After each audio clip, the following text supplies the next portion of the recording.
Happy Sabbath, Cerritos family. It's good to see you. It's our 29th time of studying Genesis. It's Genesis 37, verse 12 till the end of the chapter. Again, Genesis 37, chapter 37, verse 12 till the end of the chapter. We are going into the story of Joseph and his life story and his family story. I wanted to go through from verse 12 to the end of the chapter, and then I wanted to come back till the message. Okay? Right. So I hope everyone is familiar and well aware of the story that we're going to talk about today. There are a few concepts or a few ideas that I want to briefly touch tonight. The first one would be about the slavery. We are aware of what exactly happened in the United States several hundred years ago. And also we are aware of the fact that Bible also records, writes about the history of slavery. And many of the people ask us, or maybe sometimes the children ask us, why does the Bible write about the history of slavery? Is that an evidence of God actually approves of slavery, which is not really true, that I believe. And I wanted to just briefly touch about the slavery history, just because we are finding a first mention, a first story of a person who was enslaved in the biblical history.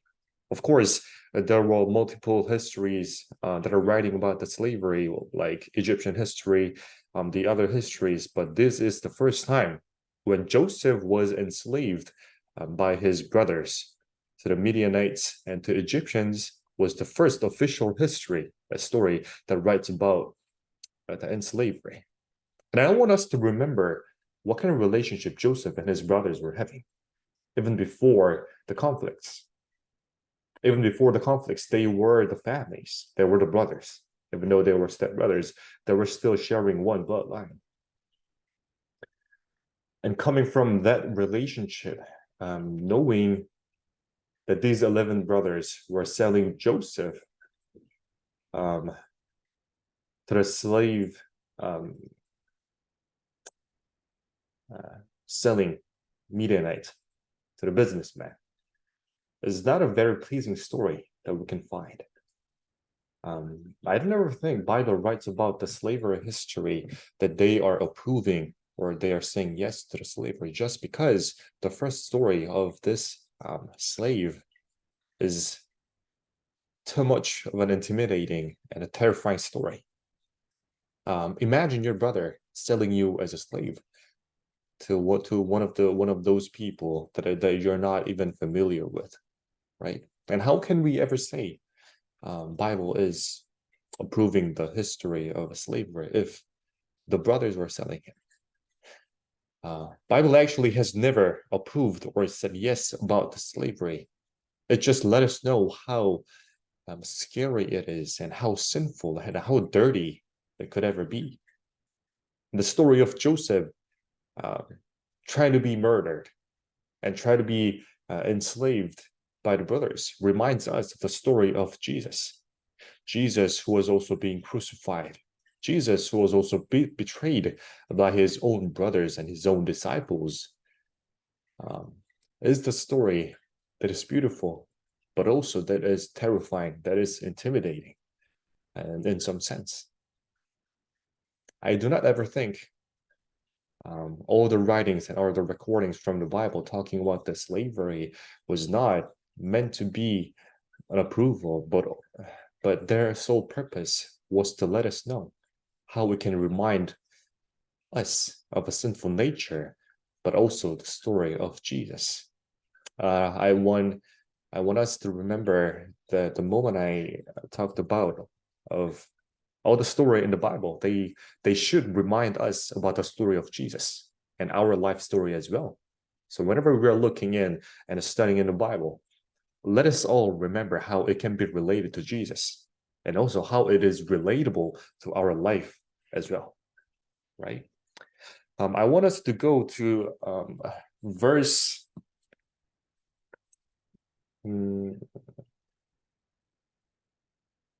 verse 30, I'm sorry, verse 27 and 8 of chapter 37, about how Judah is writing about, or Judah is actually telling their brothers about how we should effectively get rid of Joseph. The idea was this. It was simply they were trying to kill Joseph by their own hand. But then Reuben, since he was the oldest brother, he was thinking this is not right for all our own brothers to kill our own brother, right? So he suggests to throw him into the pit. And then when Reuben was gone for something else, Judah was proposing that we, as brothers, we should not kill him, but then sell him out to the slavery mans, right? This idea itself sounds effective and sounds right in some sense, but this is so wrong. And I want us to reflect on how Christians can sometimes be so effective in a way, but how sinful it really is. Because rather back in the days, it was rather better to be dead than being enslaved. I was watching the news the other day about the Israeli and Palestine war that has taken place, and there was one interview about a Jewish parents who was a father of a young daughter, a daughter of 8-year-old. He found out that his daughter was gone. His daughter was missing for several days, and he couldn't really find her anywhere after the Hamas Palestinians were invading in. And then a week later, he found out that his daughter was gone. His daughter was dead by the terrorist. And he was having an interview of how he was glad, even though he was sad. He was crying, but he was smiling. I can never forget his face. He was crying, but then he was smiling just because he was glad his daughter was dead. In a way, that is the easiest ending for his daughter to have.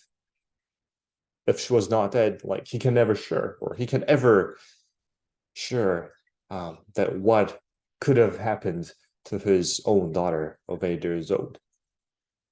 Sometimes death is a blessing because there are much more tragedy that can ever happen in a human's life. And when you are especially sold as a slave, there are much worse things that can happen. Even death is a blessing, and death could be a better way of ending your life. For Judah, well, he might have looked a little better than the other brothers who were actually trying to physically kill his own brother. But think of this. If Judah was fully Christian and Judah was fully Christ-minded person, he would have tried to save Joseph, not to throw him out into the pit or not to sell him out to the other merchants. But because he's halfway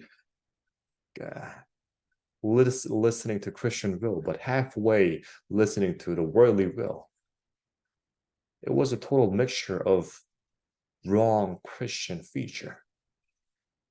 It was even more disappointing. And I want us to reflect on this because sometimes we are on a gray area. We try to rationalize, we try to understand ourselves that there are many gray points in our life, that not many things could be decided as in black and white. We as a Christian, sometimes we have to compromise and we have to say yes to the worldly things or worldly will sometimes. And maybe it could make me feel better. But it looks different for the people that are outside of Christianity. Our worldly friends sometimes see us doing worldly things with a Christian mindset, being located in a gray area in our life, not really making perfect, full Christian decisions. They see us and they get disappointed. They get disappointed. Judah's feature and Judah's life and his decision at this point was even more disappointing than him just trying to kill Joseph. And compared to that, I want you to think about, I want you to reflect on Judah's feature and Joseph's feature, right?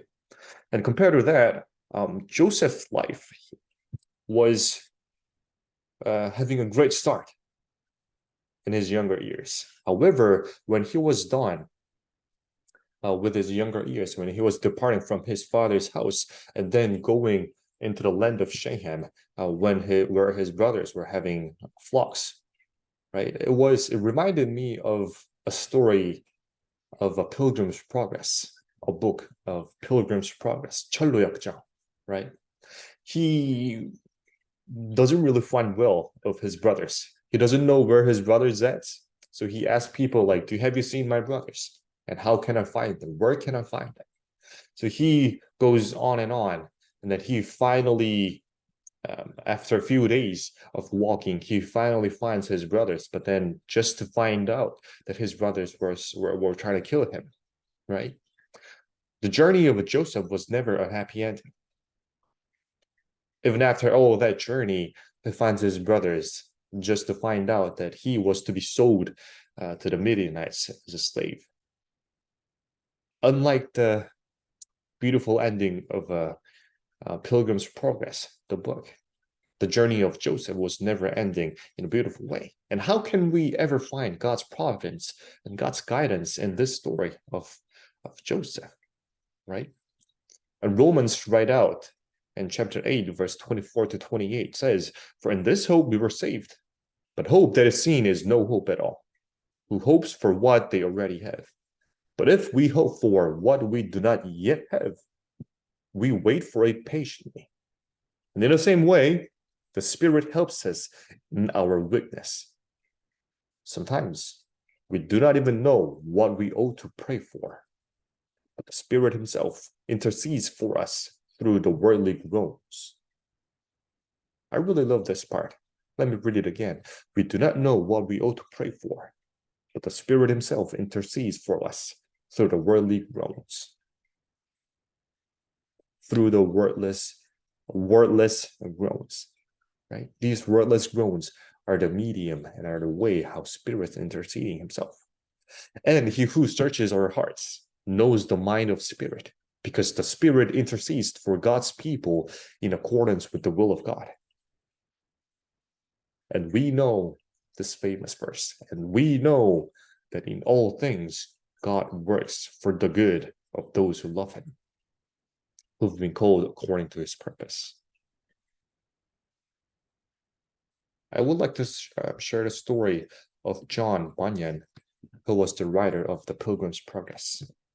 John Bunyan was a born Christian. He was born into a poor family in England.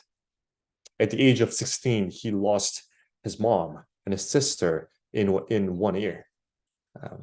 And in order for him to forget all those experiences of this tragedy, he goes into an army. He joins into an army.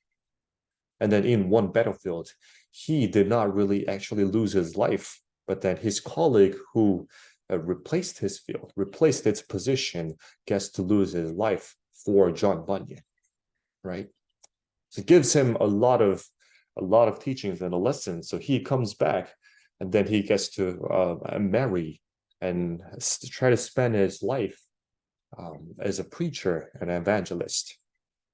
However, his life that was full of groanings and his life full of tragedy was not end here. Not only that, his first kid was born with a blindness, and then his wife also has to leave the world even before he was gone. He had to say goodbye because England was suppressing all the non-Christians in a way. You know, the Christianity of England only. England was suppressing all the other Christians. John Bunyan has to be in place for 12 years in prison. And during those 12 years, John Bunyan started writing about this book, The Pilgrim's Progress. When he was out of prison, he goes on a journey to evangelize again for last year. And then on the way, he gets to lose his life. His life was full of groanings. So when you actually read a book of The Pilgrim's Progress, it is full of the journey of tragedy and a lot of people trying to seduce him, trying to distract his life and his journey, and a lot of loss that has taken place on the journey. And there's a point where where the Christian in the book, he gets to meet the two lions on the way to heaven.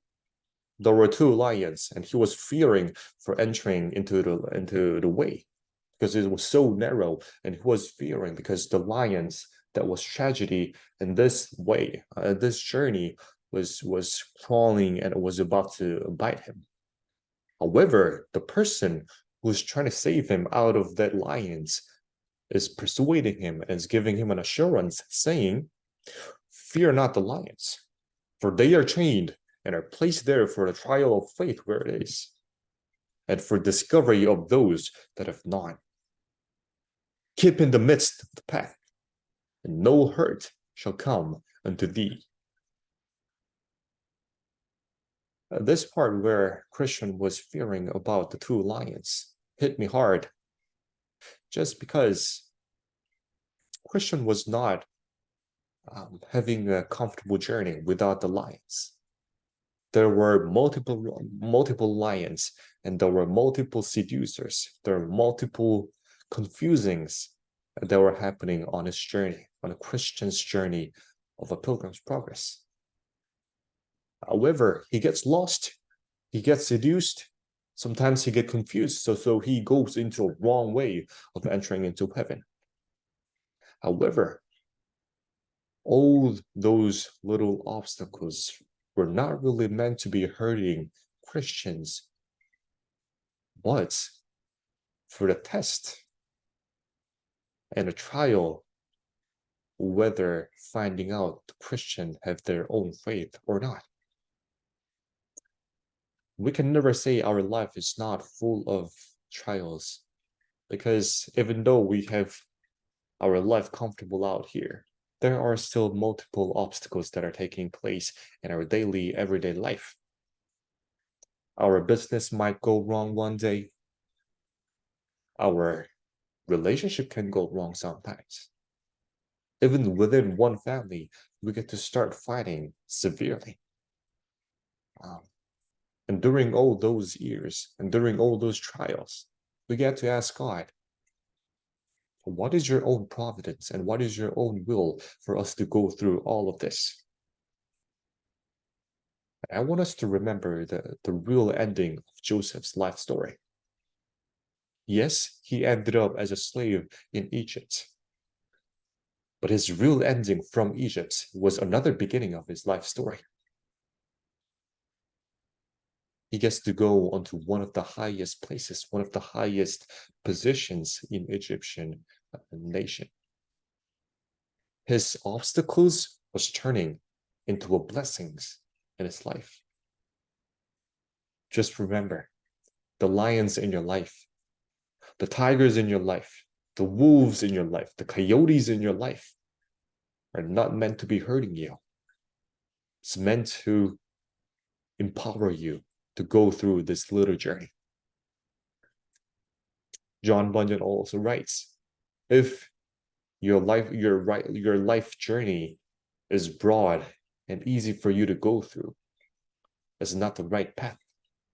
The right path has to be narrow, has to be short, and has to be groaning, hurting. But that is a good proof that you are going through the right path. So be courageous, be faithful. Don't go halfway like Judah.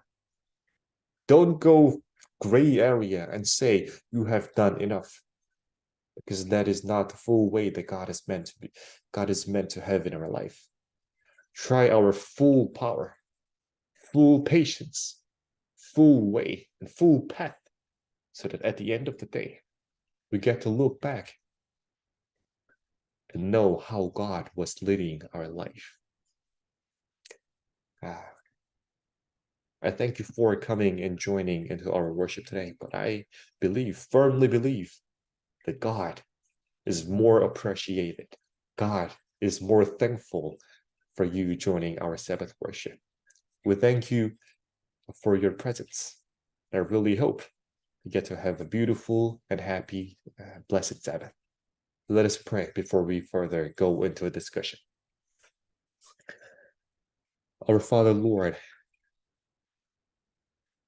we admit that our life is not easy, is not easygoing, and is not comfortable. Yes, there are hurts. Yes, there are injuries. And there are lions, there are wolves, there are tragedies, obstacles that are happening in our life. We try halfway. We get to ask more help of yours. And if it seems like that your help is not on the way, sometimes we stop it from the gray area. However, we also believe and we also know that that was not how Jesus did in this earth. Jesus never went the halfway. Jesus never went the 2/3 way. You went the full way of sacrificing yourself and going through that narrow path of the life. Yes, we want to be Christians who want to follow Christ. Yes, we want to follow the path of Christ. So, Lord, when we ask for your providence, let us see it. Let us clearly see your providence and your guidance, so that when we get to face the moment of making choices, let us be assured that this is the right path, that this is the right way that you are showing us. Thank you for bringing us here. We ask for your guidance for our church. We ask for your special guidance for our children's and our families. So, Lord, if this is what you want for us, let us rejoice in that. Let us be happy in your will. Thank you for your Sabbath, and thank you for your blessings. I pray in your name. Amen. I invite you to further discussions, and I'll see you all tomorrow.